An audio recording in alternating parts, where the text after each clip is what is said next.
Hello student, मैं आपका Abhimanyu sir mathematics. इससे पहले वाली क्लास में आपने प्रॉपर्टीज ऑफ डिटर्मिनेंट पढ़ा है। 5 डिटर्मिनेंट का प्रॉपर्टी आपने पढ़ा है। एक बार हम उसको रिवीजन कर देते हैं, फिर हम आगे पढ़ाएंगे। सबसे पहला प्रॉपर्टी हमने आपको पढ़ाया था, यदि किसी डिटर्मिनेंट के किसी एक रो या एक कॉलम का सारा एलिमेंट जीरो हो तो डिटर्मिनेंट का वैल्यू जीरो होगा। ये हमने आपको पढ़ाया। If each elements of a row और a column of a determinant are zero then value of determinant is zero. दूसरा प्रॉपर्टी हमने पढ़ाया कि यदि किसी डिटर्मिनेंट का दो रो या दो कॉलम आइडेंटिकल होगा, सेम होगा, तो उसका मान होगा जीरो, है ना। यानी इफ टू रोज और two columns of a determinant are identical then value of determinant is zero. तीसरा प्रॉपर्टी हमने आपको सिखाया, इफ टू रोज और two columns of a determinant are proportional then value of determinant is zero. यानी अगर determinant का दो रो या दो कॉलम समानुपातिक होगा तो डिटर्मिनेंट का मान होगा जीरो। ठीक है, समझ गए बात को। उसके बाद हमने आपको सिखाया कि अगर कोई डिटर्मिनेंट है, उसके रो को उसके कॉरेस्पॉन्डिंग कॉलम में बदल दिया जाए, उससे डिटर्मिनेंट के मान में कोई परिवर्तन नहीं होगा। Interchanging rose into their corresponding column the value of determinant remain same. ठीक है, फिर हमने एक प्रॉपर्टी आपको सिखाया था, यदि किसी डिटर्मिनेंट के किसी एक रो या किसी एक कॉलम में किसी नॉन जीरो कांस्टेंट क्वांटिटी से मल्टीप्लाई किया जाता है तो डिटर्मिनेंट भी उस क्वांटिटी से मल्टीप्लाई हो जाएगा। समझ गए बात को। ठीक है, इतना प्रॉपर्टी हम लोग सीख चुके हैं। अब हम आगे बढ़ते हैं, है ना। हमारा छठा प्रॉपर्टी यहाँ पे लिखिए, property number 6, properties of determinant. आप लिखिए, लिखते रहिएगा फिर हम लोग समझेगा। आप लिखिए इंटरचेंजिंग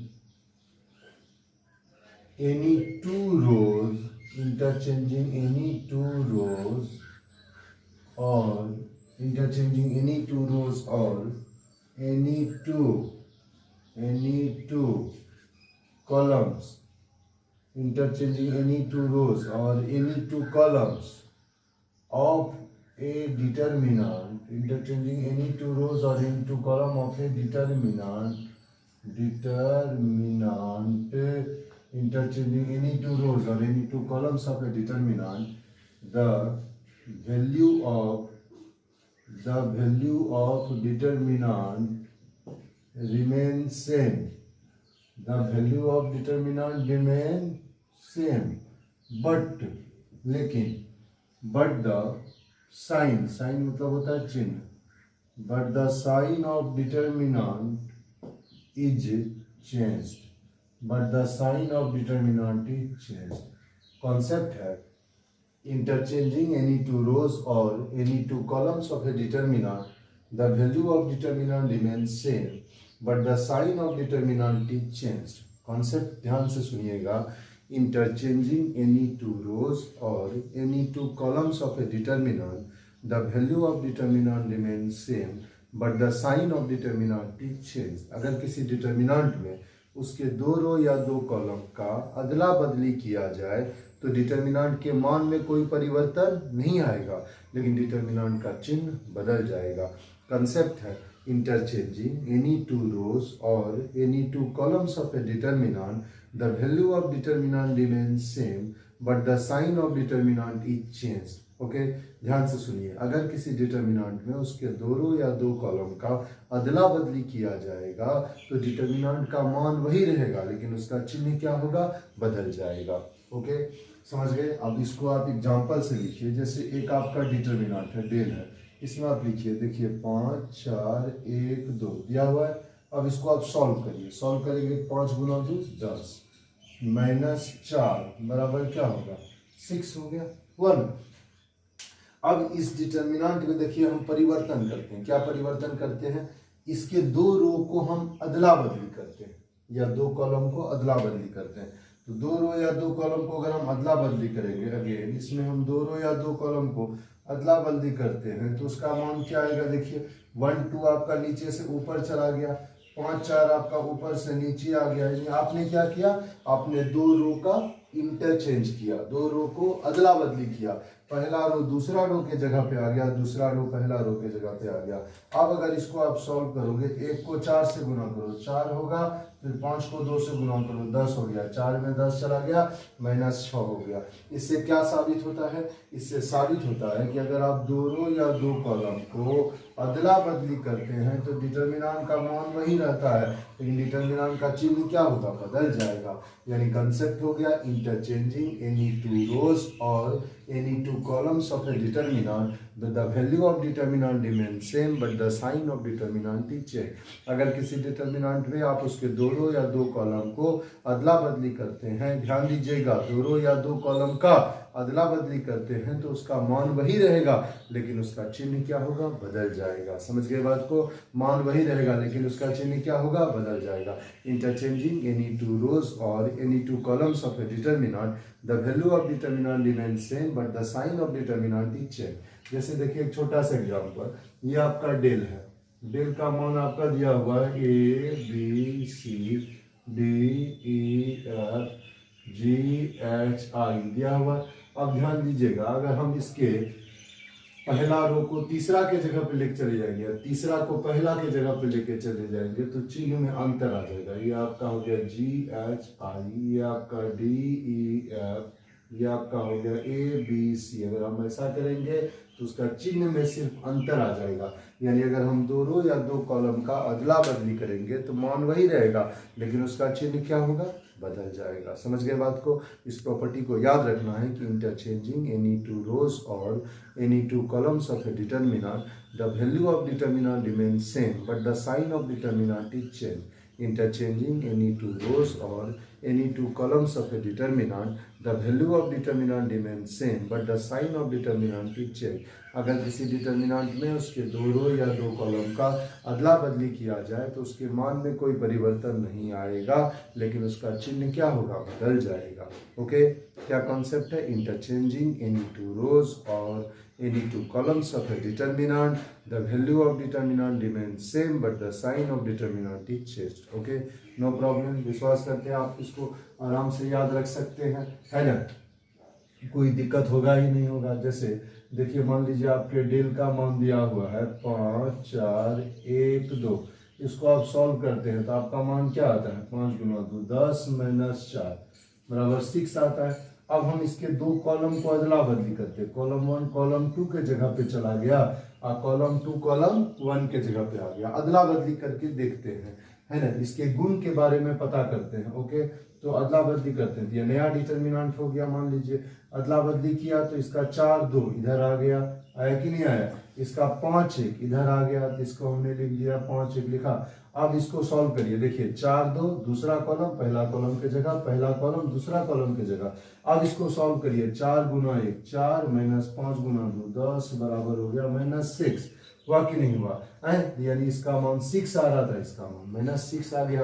यानी अगर आप दो कॉलम को भी अगर इंटरचेंज करते हैं, दो कॉलम का अगर पोजीशन को बदलते हैं, अदला बदली करते हैं, इंटरचेंज करते हैं, उससे उसके मान में कोई परिवर्तन नहीं आएगा, लेकिन उसका चिन्ह बदल जाएगा। यानी कॉन्सेप्ट है इंटरचेंजिंग एनी टू रोज और any two columns of a determinant, the value of determinant remains same but the sign of determinant is changed. Okay, विश्वास करते हैं इस प्रॉपर्टी को आप समझ जाएंगे कि अगर किसी डिटर्मिनेंट में उसके दो रो या दो कॉलम का अदला बदली किया जाए तो डिटर्मिनेंट के मान में कोई परिवर्तन नहीं आएगा, है ना? लेकिन उसका चिन्ह क्या होगा? बदल जाएगा। तेजी से आप लिखिए, फिर हम लोग अगला प्रॉपर्टी की ओर बढ़ेंगे।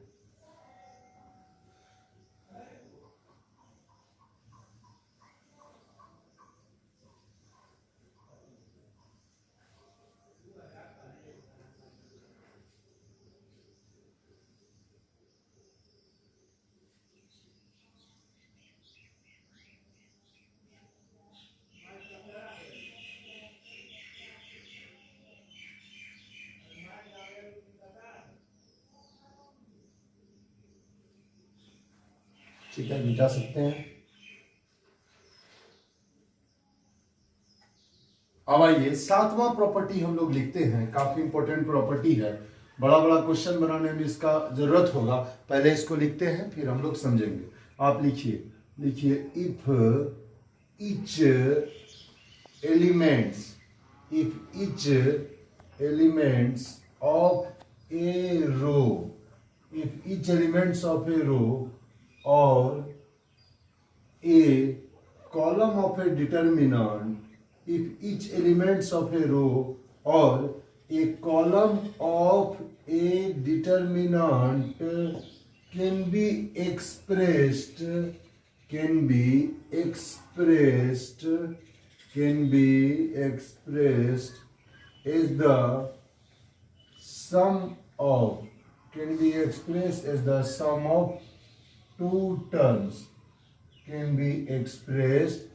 the sum of two terms,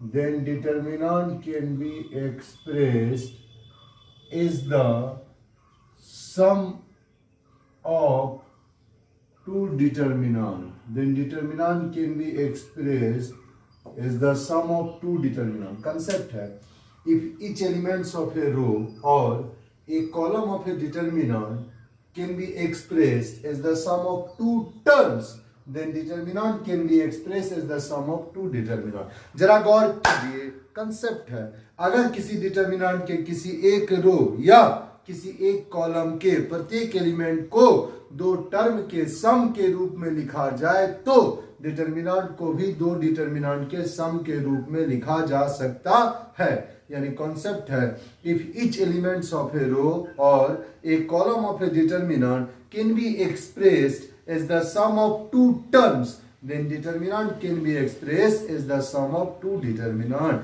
यदि किसी डिटर्मिनेंट के किसी एक रो या किसी एक कॉलम के प्रत्येक एलिमेंट को दो टर्म के सम के रूप में लिखा जाए तो डिटर्मिनेंट को आसानी से दो डिटर्मिनेंट के सम के रूप में लिखा जा सकता है। कॉन्सेप्ट है, अगर किसी डिटर्मिनेंट में किसी एक रो या किसी एक कॉलम के प्रत्येक एलिमेंट को दो टर्म के सम के रूप में लिखा जाए तो डिटर्मिनेंट को भी दो डिटर्मिनेंट के सम के रूप में लिखा जा सकता है। Okay, no problem. अब आ जाइए, इस पर हम लोग विचार करते हैं। एक छोटा सा एग्जांपल लेते हैं। मान लीजिए आपका ये डेल है, डेल का मान आपका दिया हुआ है, ध्यान दीजिएगा, ये आपका डेल है, डेल बराबर आपका क्या दिया हुआ, ए प्लस के, ठीक है।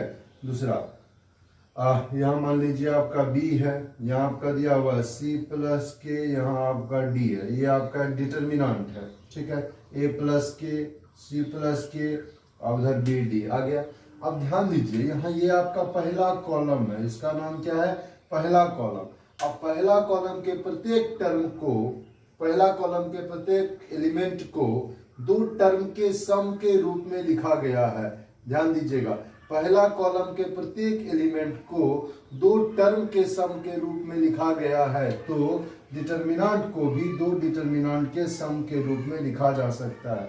यानी इसके जगह पे हम लोग क्या लिख सकते हैं, एक बार हम लोग लिखेंगे ए सी, है ना, और बी डी, एक बात हो गया, और प्लस, फिर उसके बाद हम लोग इधर क्या लिखेंगे, इधर के, फिर इधर क्या लिखेंगे, बी और डी। बोलिए कोई तकलीफ का बात नहीं है, के इधर लिखा, बी और डी, नो प्रॉब्लम। ध्यान दीजिएगा, ये आपका डेल है, इसका मान दिया हुआ ए प्लस के, सी प्लस के, इधर है बी और डी। अब ये पहला कॉलम का जो एलिमेंट है ये दो टर्म के सम के रूप में लिखा गया है तो इस डिटर्मिनेंट को भी दो डिटर्मिनेंट के सम के रूप में आराम से लिखा जा सकता है। इसको हम क्या लिखेंगे, ए बी सी डी, फिर क्या लिखेंगे, के बी के डी, यस या नो, नो प्रॉब्लम है। यानी हमने आपको क्या सिखाया, अगर डिटर्मिनेंट के किसी एक रो या किसी एक कॉलम के प्रत्येक एलिमेंट को दो टर्म के सम के रूप में लिखा जाएगा तो डिटर्मिनेंट को दो डिटर्मिनेंट के सम के रूप में आसानी से लिखा जा सकता है, कोई अंतर नहीं होगा, इसका मान बराबर होगा। समझ गए? इसको हम एक एग्जांपल से आपको दिखाते हैं, थोड़ा आपका मन क्लियर होगा। जैसे मान लीजिए आपका डेल है, डेल का मान दिया हुआ इधर 10 है, इधर 4 है, इधर मान लीजिए आपका दिया हुआ है 6, इधर आपका दिया हुआ मान लीजिए 5, ठीक है ना। अब अगर इसको आप सॉल्व करते हैं तो आपका क्या होगा, 10 गुना 5 50 माइनस 4 गुना 6 24, 50 में 24 घटाइए 26, इसका वैल्यू हुआ, ठीक है। अब इस डिटर्मिनेंट को देखिए हम कैसे लिखते हैं, 10 को दो भाग में बांट दीजिए, जैसे बांटना हो, जैसे हमने बांट दिया 8 जो 10, 6 को भी दो भाग में बांट दीजिए, जैसे आपने बांट दिया मान लीजिए 2 + 4, जो भी आपको मर्जी है, यानी इसके एक कॉलम के एलिमेंट को हमने दो भाग में बांटा। हम ये देखना चाहते हैं कि ये प्रॉपर्टी लागू होता है या नहीं होता है। समझ गए? तो 10 को हमने लिख दिया 8 + 2, 6 को हमने लिख दिया 2 + 4, इधर हमने क्या लिख दिया 4 और 5। जरा गौर करिएगा, ये आपको डिटर्मिनेंट दिख रहा है। अब इसको दो डिटर्मिनेंट के सम के रूप में लिखते हैं। एक हम क्या लिखेंगे 8 2 4 और 5, एक डिटर्मिनेंट हुआ प्लस, दूसरा हम क्या लिखेंगे 2 और 4, फिर क्या लिखेंगे 4 और 5। बोलिए यस या नो? ऐसा बात है? पहला हमने क्या लिखा 8 2 4 5 प्लस, दूसरा हम क्या लिखा 2 4 4 5, लिख दिया आराम से। अब इसको हम सॉल्व करने का प्रयास करते हैं। अब अगर इसको सॉल्व करेंगे 8 × 5 क्या होगा आपका 40 होगा, माइनस 2 × 4 क्या होगा 8 होगा, फिर 2 × 5 क्या होगा 10 होगा, माइनस 4 × 4 क्या होगा 16 होगा। जरा गौर करिए 40 10 50, 50 हो गया और 8 इधर -8 -16 मिला के क्या हो गया -24। 50 में 24 घटाइए 26 होगा। बोलिए मान में कोई अंतर आया क्या? नहीं आया। इसका क्या मतलब, अगर किसी एक रो या एक कॉलम के प्रत्येक एलिमेंट को दो टर्म के सम के रूप में लिखा जाए तो डिटर्मिनेंट को आसानी से दो डिटर्मिनेंट के सम के रूप में लिखा जा सकता है। ठीक है, बड़ा बड़ा सवाल बनाने में ये प्रॉपर्टी आपको बहुत जगह काम देगा। समझ गए? कि यही आपको समझना है कि ये कॉलम है ना, प्रत्येक एलिमेंट को दो टर्म के सम के रूप में लिखा गया है, तो डिटर्मिनेंट को भी दो डिटर्मिनेंट के सम के रूप में लिखा जा सकता है। ठीक है, ये आपका हो गया 8 2 4 5, फिर ये हो गया 2 4 4 5। बोलिए कोई तकलीफ का बात है क्या? है यानी कॉन्सेप्ट है, अगर किसी डिटर्मिनेंट के किसी एक रो या एक कॉलम के प्रत्येक एलिमेंट को दो टर्म के सम के रूप में लिखा जाए तो डिटर्मिनेंट को भी दो डिटर्मिनेंट के सम के रूप में आसानी से लिखा जा सकता है। समझ गए बात को? Any problem? No problem? देख लीजिए आप, क्लियर हो गया। यानी क्या ये प्रॉपर्टी आप आसानी से समझ सकते हैं। थोड़ा सा इसको ध्यान में रखेंगे, ठीक है, तो दिक्कत नहीं होगा। जल्दी से लिखिए।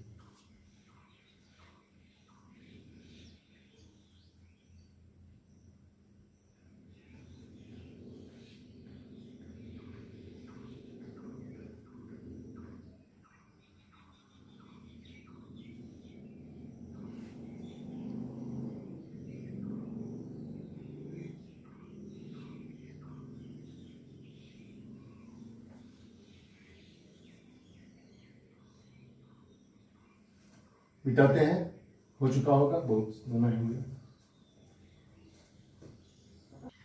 अब आइए प्रॉपर्टी नंबर 8, जरा इसको आप लिखिएगा। 8 नंबर का प्रॉपर्टी आप लिखिए concept. If A and B are, if A and B are square matrices of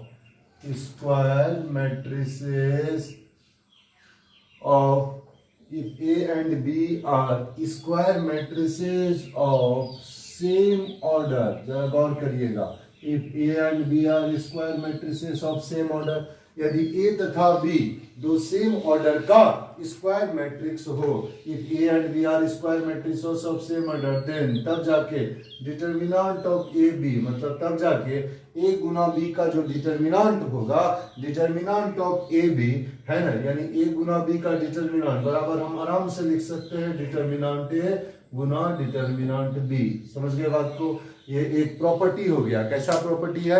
यदि ए तथा बी दो सेम ऑर्डर का स्क्वायर मैट्रिक्स हो, यदि ए तथा बी दो सेम ऑर्डर का स्क्वायर मैट्रिक्स हो, if A and B are square matrices of same order, then determinant of A गुना B, determinant of A B बराबर डिटर्मिनेंट ए गुना डिटर्मिनेंट बी। मतलब आप ए और बी को गुना करिए, फिर उसका डिटर्मिनेंट निकालिए, या अलग अलग डिटर्मिनेंट निकाल के मल्टीप्लाई करिए, दे गिव्स अस सेम वैल्यू, दोनों हमको मान बराबर देगा, उसमें कोई परिवर्तन नहीं है। यानी कॉन्सेप्ट है if A and B are square matrices of same order, then determinant of A B बराबर डिटर्मिनेंट ए गुना डिटर्मिनेंट बी। ओके, अब हम आपको जो प्रॉपर्टी पढ़ाने जा रहे हैं ऑब्जेक्टिव के लिए, ये काफी इंपॉर्टेंट प्रॉपर्टी है। लिखिए property number 9 DBI।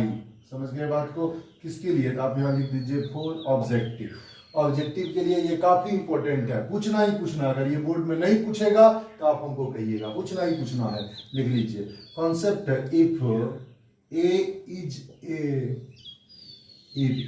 A square matrix, if A is a square matrix of order n, मतलब यदि A कोई n ऑर्डर का स्क्वायर मैट्रिक्स हो, if A is a square matrix of order n, if A is a square matrix of order n, यदि A कोई n order का square matrix हो, यदि A कोई n ऑर्डर का स्क्वायर मैट्रिक्स हो, if A is a square matrix of order n, then तब जाके डिटर्मिनेंट ऑफ के ए, बोलिए determinant of K, then determinant of के ए बराबर होगा k to the power n times of determinant a, बोलिए determinant of k बराबर क्या होगा, k to the power n times of determinant a। ध्यान दीजिएगा, ये प्रॉपर्टी आपके लिए काफी इंपॉर्टेंट है, इसको आपको याद रखना है हर हाल में। क्या प्रॉपर्टी है, if A is a square matrix of order n, यदि A कोई n ऑर्डर का स्क्वायर मैट्रिक्स हो, यदि A कोई n ऑर्डर का स्क्वायर मैट्रिक्स हो, उस परिस्थिति में डिटर्मिनेंट ऑफ के A बराबर होगा k to the power n times of determinant a। बोलो k to the power n times of determinant a। अब n क्या है, n उसका ऑर्डर है। जैसे मान लीजिए कोई स्क्वायर मैट्रिक्स है दो ऑर्डर का मतलब 2/2, 2 रो 2 कॉलम, 3 ऑर्डर का मतलब 3/3, 3 रो 3 कॉलम। ठीक है, तो क्या कॉन्सेप्ट है, if A is a square matrix of order n, then determinant of K A बराबर k to the power n times of determinant a। Determinant of k बराबर क्या होगा, k to the power n times of determinant a। Determinant of k बराबर क्या होगा, k to the power n times of determinant a। समझ गए बात को, डिटर्मिनेंट ऑफ k बराबर क्या होगा, k to the power n times of determinant a। इसको आप एकदम ध्यान में रखिएगा, भूलिएगा नहीं। समझ गए बात को। अब इसको हम आपको समझाते हैं, होगा कैसे। मान लीजिए a कोई स्क्वायर मैट्रिक्स है दो ऑर्डर का, a के जगह पे आपका लिखा हुआ है a b एंड a कोई आपका दो ऑर्डर का स्क्वायर मैट्रिक्स है। एक ऐसा स्क्वायर मैट्रिक्स है दो ऑर्डर का, a बराबर है a b c और d, a बराबर क्या है a b c और d। Let a is a square matrix of order 2, यदि a आपका दो ऑर्डर का स्क्वायर मैट्रिक्स है, यदि a आपका दो ऑर्डर का स्क्वायर मैट्रिक्स है, a बराबर है a b c और d। If a is a square matrix of order 2, यदि a आपका दो ऑर्डर का स्क्वायर मैट्रिक्स है, a कितना ऑर्डर का स्क्वायर मैट्रिक्स है, मान लीजिए दो ऑर्डर का। ठीक है, अब हम देखिए, अब हम बात करते हैं के ए का। तो के ए का बात करते हैं, तो के से आप मैट्रिक्स को गुना करते हैं। अगर आप किसी मैट्रिक्स को के से मल्टीप्लाई करिएगा तो उसके अंदर में जितना भी एलिमेंट है वो सारा एलिमेंट के से मल्टीप्लाई हो जाएगा। बोलिए होगा कि नहीं होगा। तो अगर के ए का बात करेंगे तो के ए का मतलब इसको हम किससे मल्टीप्लाई करेंगे, के से। तो के इंटू क्या लिखोगे, ए बी सी डी, के से मल्टीप्लाई करेंगे, के गुना ए बी सी डी, ऐसा लिखेंगे।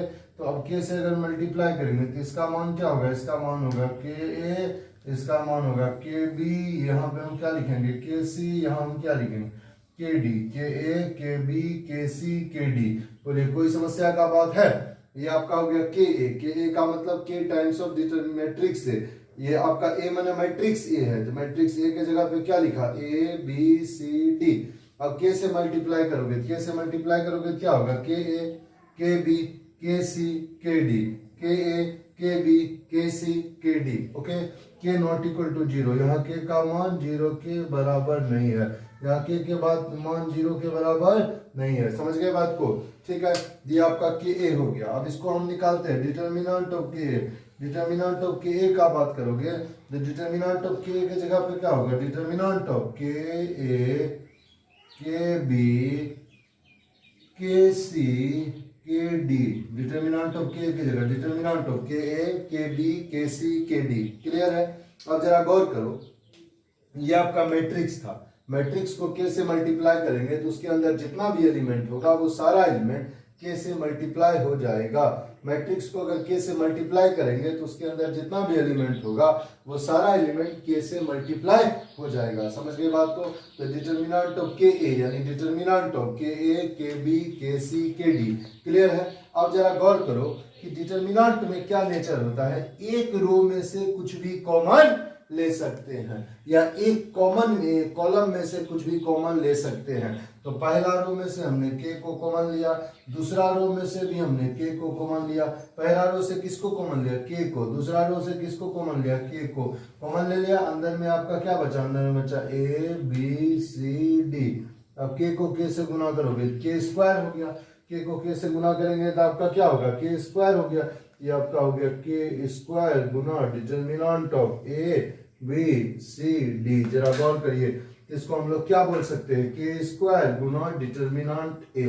कैसे डिटर्मिनेंट है? अगर ये आपका मैट्रिक्स ए है तो ये आपका क्या है? इसका कॉरेस्पॉन्डिंग डिटर्मिनेंट है। बोलिए है कि नहीं है? या इसका कॉरेस्पॉन्डिंग डिटर्मिनेंट है, तो यानी डिटर्मिनेंट ऑफ के ए बराबर क्या हो गया? K square times of determinant. ये जो स्क्वायर है यही क्या है? इसका ऑर्डर है, और इसका ऑर्डर क्या है? 2 है, 2 ऑर्डर का डिटर्मिनेंट है। इसलिए हमने सिखाया if A is a square matrix of order 3, if A is a square matrix of order 3, then determinant of के ए इज के to the power n times of determinant. फिर से समझिए, ए आपका मैट्रिक्स है जिसका एलिमेंट है ए बी सी डी, इसको के से मल्टीप्लाई करोगे, इसके अंदर जितना एलिमेंट है सब मल्टीप्लाई हो जाएगा, सारे एलिमेंट में गुना हो गया, के का मान 0 के बराबर नहीं है।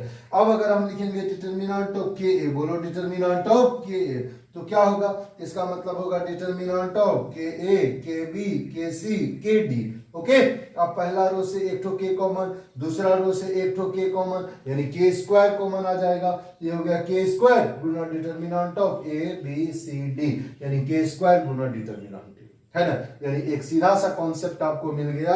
सीधा सा कॉन्सेप्ट आपको क्या मिल गया? कभी भी दुनिया में ऐसा दिखाई पड़े डिटर्मिनेंट ऑफ के ए, इसका मतलब k to the power n times of determinant A. ध्यान दो कि ये जो आपका के को गुना किया गया है, ये किसको गुना किया गया? मैट्रिक्स में। ए आपका मैट्रिक्स है, ये आपका मैट्रिक्स है, और ऐसा लिखा रहता है यह इस मैट्रिक्स का कोरेस्पोंडिंग डिटर्मिनेंट है। ये आपका मैट्रिक्स ए है और यह इसके कोरेस्पोंडिंग डिटर्मिनेंट है। आप के से किस में गुना कर रहे हो? मैट्रिक्स में। तो के से अगर मैट्रिक्स में गुना करोगे तो उसके अंदर जितना रो है सब में गुना हो जाएगा, जितना कॉलम है सब में गुना हो जाएगा। लेकिन आप यहाँ पर कॉमन किसमें ले रहे हैं? डिटर्मिनेंट में। तो डिटर्मिनेंट में जब कॉमन लेंगे, मान लो 3 रो है तो 3 जो के कॉमन आएगा, 4 रो है तो 4 के कॉमन आएगा। तो जितना रो है मतलब उतना ही ऑर्डर का वो डिटर्मिनेंट है। ओके, तो इसलिए हमने लिखा डिटर्मिनेंट ऑफ के ए बराबर k to the power n times of determinant. Concept हो गया, if A is a square matrix of order n, then determinant of के ए इज के to the power n times of determinant A. हर हाल में याद रखना है, वीवीआई ऑब्जेक्टिव है, आपको ये ऑब्जेक्टिव पूछना ही पूछना है, हर साल पूछता है, यहां लिख लीजिए। ओके, जल्दी करिए। एक क्वेश्चन हम देंगे भी अभी, इस पर थोड़ा तेजी से इसको आप उतार दीजिए।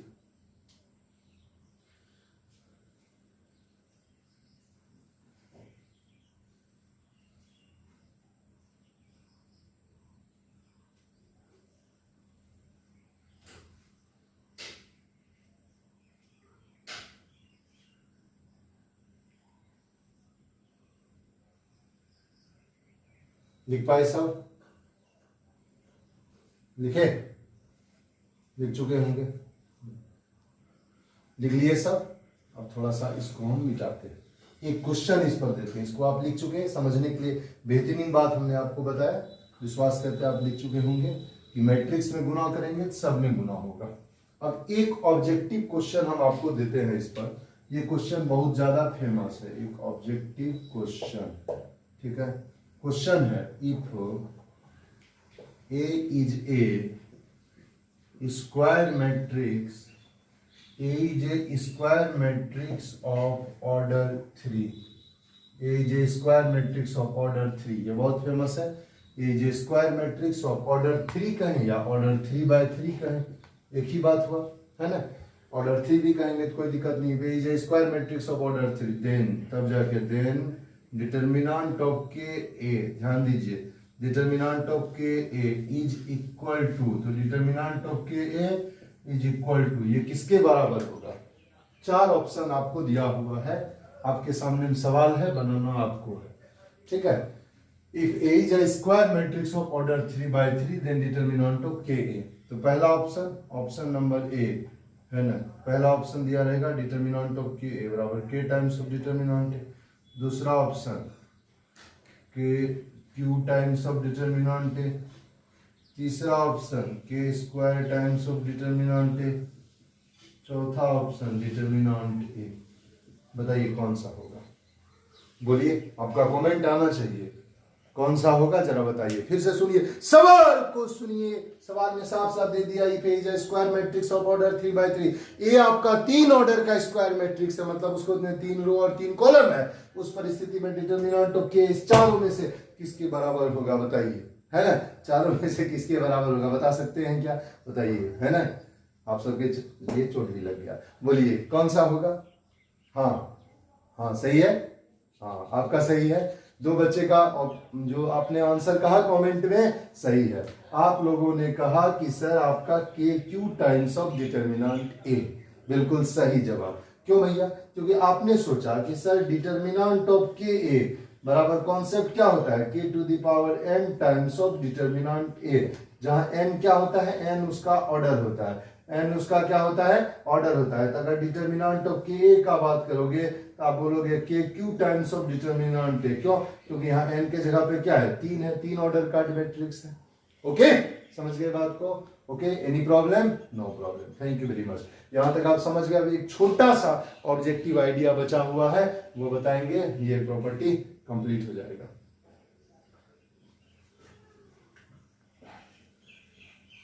थोड़ा सा जो नहीं लिखे हैं थोड़ा जल्दी से इसको लिखिए, जल्दी से आप इसको लिखिए।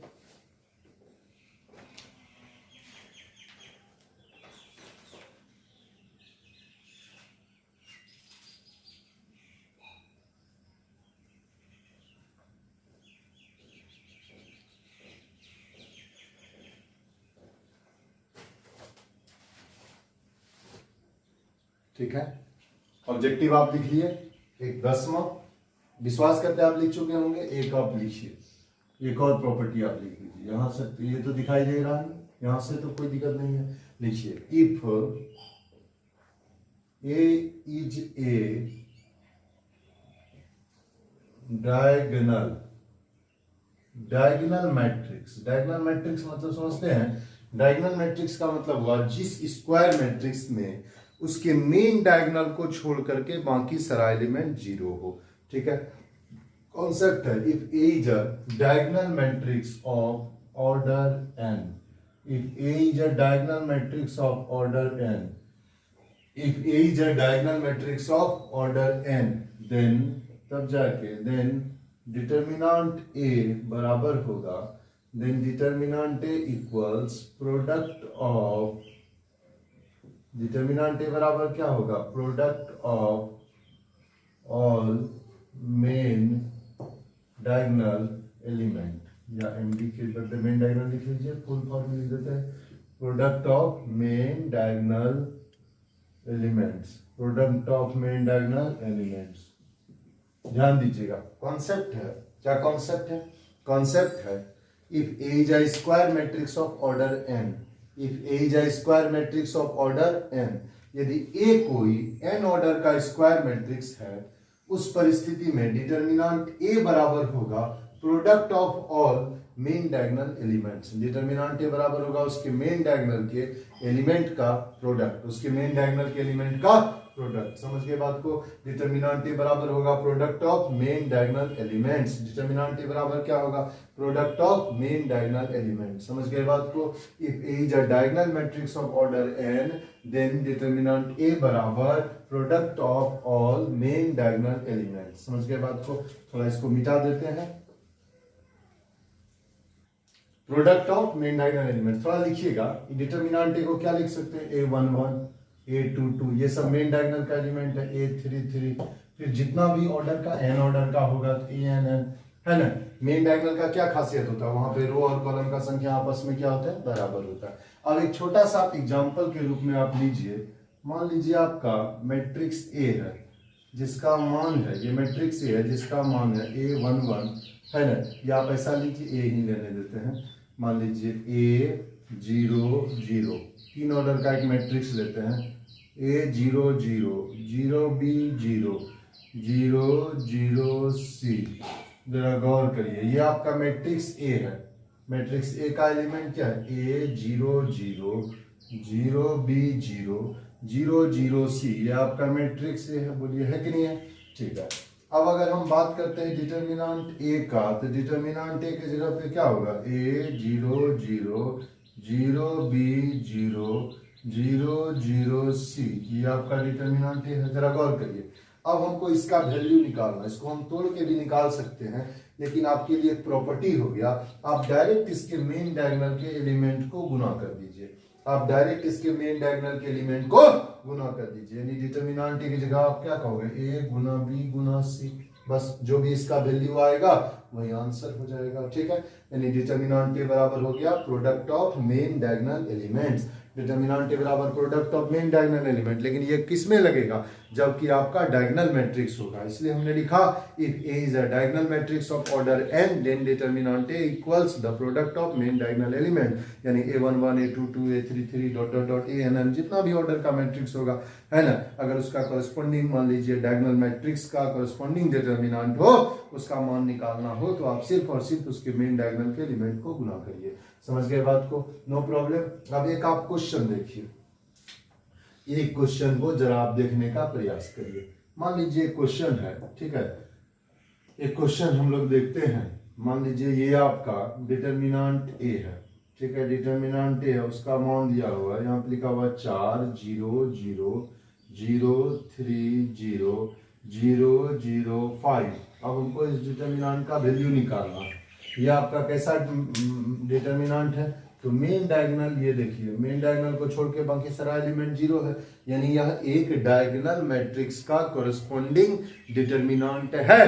यह एक डायगोनल मैट्रिक्स का कॉरेस्पॉन्डिंग डिटर्मिनेंट है।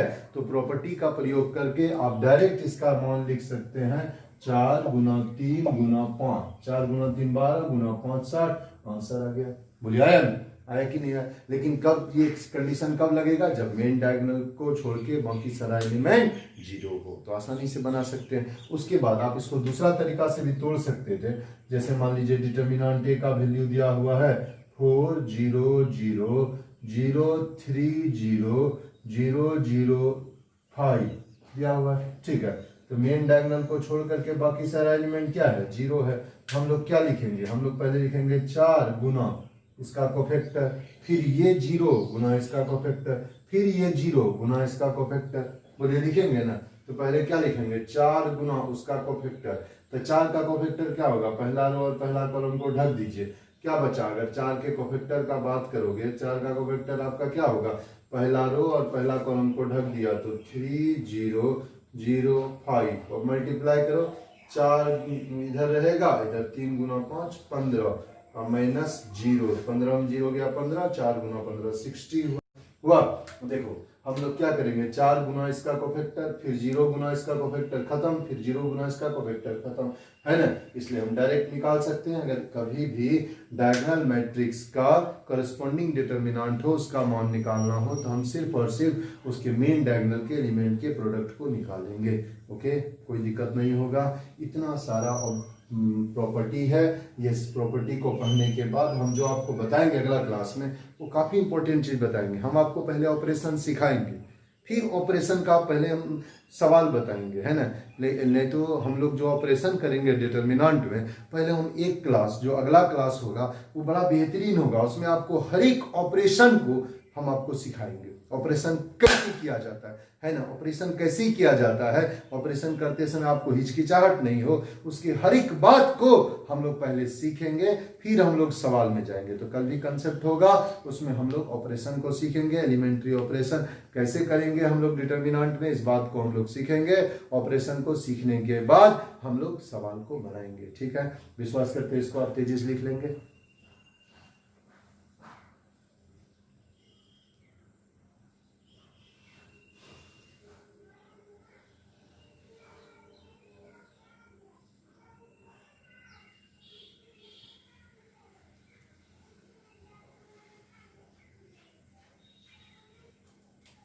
लिख लिए सब?